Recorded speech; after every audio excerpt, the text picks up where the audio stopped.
Welcome to the channel. My name is Nick. This is a channel called Watchlist Roulette, a channel dedicated to cinema and the discussion of cinema. Today, we are going to be doing a little bit of a talk, a little bit of a deep dive on All of Us Strangers, a 2023 film directed by Andrew Haigh. Earlier, a couple weeks ago, like a month ago, I made a top 10 films of 2023, and I was pretty happy with the way it turned out. I really liked the way that video turned out. But the problem with making a top films list in like December or January or anything near that, there are always films that have a limited release that don't come to you right away, and they get released a little bit later. And where I am, All of Us Strangers was released very limited in like beginning of February. And so I didn't get a chance to see it until then. And it was a film that I really wanted to see, and I was kind of holding out hope that I could see it before I made my top 10, and I didn't. And I said, okay, fuck it. No waiting, just gonna go with it and whatever. It's not that big a deal. But now I've seen it, and now it's like, okay, now I gotta make a video talking about it because, in my opinion, it's good enough to be slotted into my 10 favorite films of 2023. I thought it was that great. So this is a film by Andrew Haigh. I've never seen a film by director Andrew Haigh. I'm familiar with some of his stuff, Weekend, 45 Years, things that I just haven't gotten to yet, and I've always heard really good things about him. In All of Us Strangers, we are dropped into this world where there's a man played by Andrew Scott. His character lives in this high-rise building pretty much on his own. There's really nobody else there. It's just this vacant building. He crossed paths with the only other person in the building, played by Paul Mescal. In the process of meeting each other, they're both gay men, and they both kind of form a connection. In the process of this relationship unfolding, Adam is a writer who is working in, I believe he's working in television and film, and he's a writer, and he's trying to write about his parents. His parents died at a very young age. He was 12 years old. They died in a car crash. This is not a spoiler. This is what the whole film is based about. That's why I'm telling you. And he decides to write about them. And in the process of writing about them, he is scavenging through old mementos, old photos, old memories. And he decides to venture out to his childhood home out in the country one day. And to his surprise, they are there. They are alive again. They are the age they were when he was a kid. They recognize him, he recognizes them, and there's an understanding that they have been united, and they are having these moments where they are connecting again for the first time in a long time. Really, that's all I need to tell you about All of Us Strangers. He is engaging in a romance with a man who, you know, it's this very mysterious scenario where he is living in a high-rise building with one other person, and it is isolated, lonely, decrepit place, and it's just such an odd reality that this film takes place in. He's going through this reassessing of childhood, and he's meeting these people that are dead, his parents. The most interesting thing about Andrew Haigh's approach is that when you see Andrew Scott's character Adam going back to his childhood home and having these physical, tactile, face-to-face interactions with his parents who have been dead for a long, long time, it's not like he's going back in time. Like, he's not, you know, he's not like entering a quantum fucking, he's not entering like a tunnel and shooting himself back into time. He's not, you know, built a time machine. There's no explanation of where they are in the fabric of time and space. It is people and things from his past, including his bedroom as a child, the house, his parents, and the fact that they are exactly as they are when he last saw them. There's no boundaries as to where we are in space and time. He's in the modern world, he's in the world that we all live in, but he feels physically and mentally that he's going back to that place, and you're there with him, seeing it happen. And I just love the idea that he's not necessarily time traveling or dreaming. He's seeing a very real feeling manifestation of his parents, and there's no boundary that our lives are held within in terms of time and where we are. You know, they are there. He's seeing them. He's interacting with them. The conversations are very real. Has a hard time at a certain point distinguishing the difference between reality and what he is interacting with. Even to the point where other characters, again, Paul Mescal's character in the romantic relationship, he's dragged into it. And even he sees some of it, but he doesn't totally see it the way Adam does. And so through the film, you're questioning where and when and how is this happening? Is it real? Is it a figment of imagination? Is it hallucination?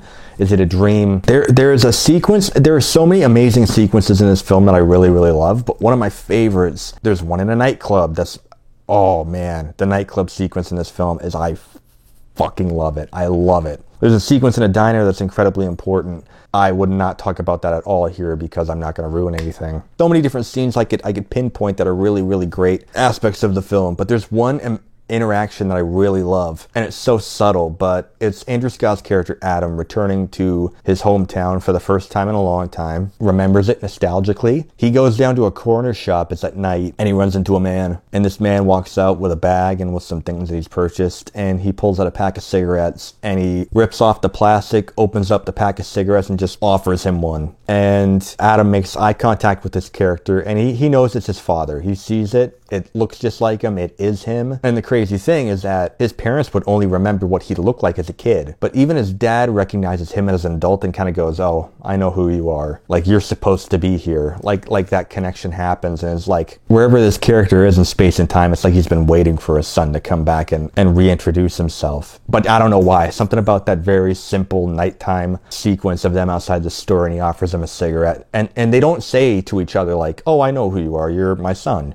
You're my father. They just know. Like, they just look at each other and they know exactly who it is, and they go home, they see the mother, and they're reopening this relationship. So many things about this film blur the line of reality and your dreams and your memories, to the point of being dangerous to the character in this film, not really knowing where you are or who you are. As he communicates with his parents, he is, as an adult, confessing that he's gay, and this is something that they never knew, and he's telling them about this for the first time. They are then sharing their concerns based on society, the way it was when they were alive, and he's trying to convince them that it's different now, and he's having a tough time expressing himself when it comes to that. He's learning things about his parents that they never told him. He's telling them things that he's never told them. You spend your whole life thinking you know the people that you love, but how much do you really know them? It's a really powerful thing to see human beings being that honest and stark and open and just naked in terms of how they see each other. It's some pretty hard-hitting stuff. The soundtrack for this film is perfect for late night driving. Cruising the strip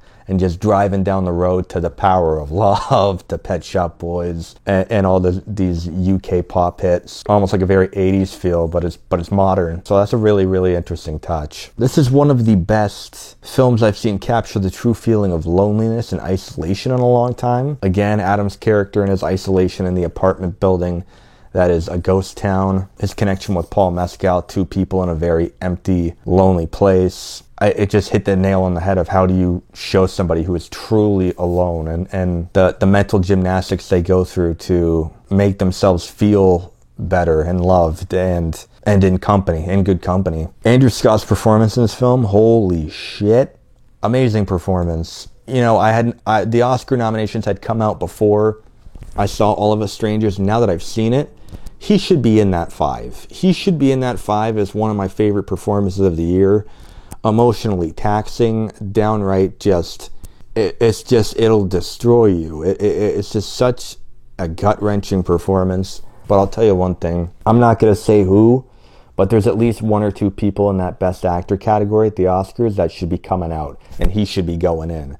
But again, we can't do it retroactively, and it's not up to me, it's not up to you. He should be there. He should be in that category. He was just, I thought he was phenomenal. Paul Mescal, I'm a big fan of Paul Mescal. After Sun was my favorite film of 2022. I absolutely adore that film.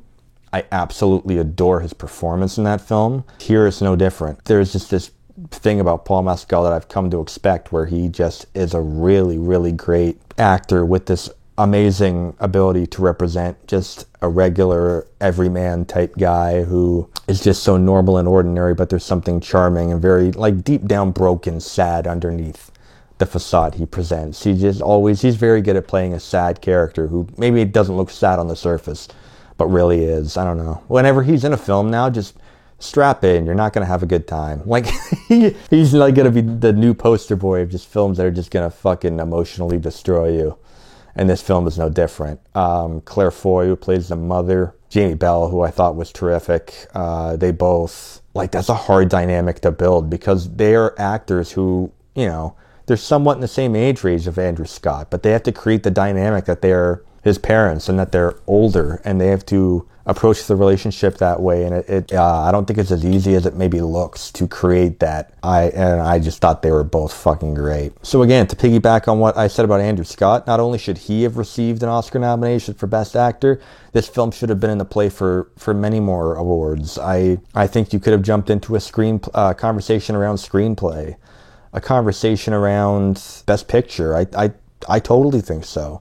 And I don't think it's getting enough attention right now, and it probably really should. Ended up becoming one of my favorite films of the year. If I had to go back retroactively and make a top 10 films of 2023, I would include this one somewhere in that conversation. It's probably going to come to digital soon. That's another thing I wanted to bring up, is that apparently Searchlight, I believe, who owns the film, and Searchlight is owned by Disney, there's been word that it's not going to get a physical release on Blu-ray. I think that's a total joke. A film like this, as good as this, as unique as this, should not be lost in the zeros and ones of the digital streaming world. It shouldn't just exist in that purgatory. It should have physical release in great quality, and it's just sad that Searchlight and Disney don't see a need to release that physically. I would buy it in a heartbeat. I think I can speak for myself, and I know there are plenty of other people who feel the same way. I'm really hoping somebody else gets the distribution rights and we get a physical release of it from another label like Criterion or something. I could totally see that happening. I hope that happens. It is too good a film to just be lost and buried underneath the tons and tons of shit on streaming. It is too good for that. That's all I'm going to say there. But yes, this was a discussion on All of Us Strangers. I thought it was great. I'm really looking forward to checking out more of Andrew Haig's films. One of my favorites of the year. Fantastic film.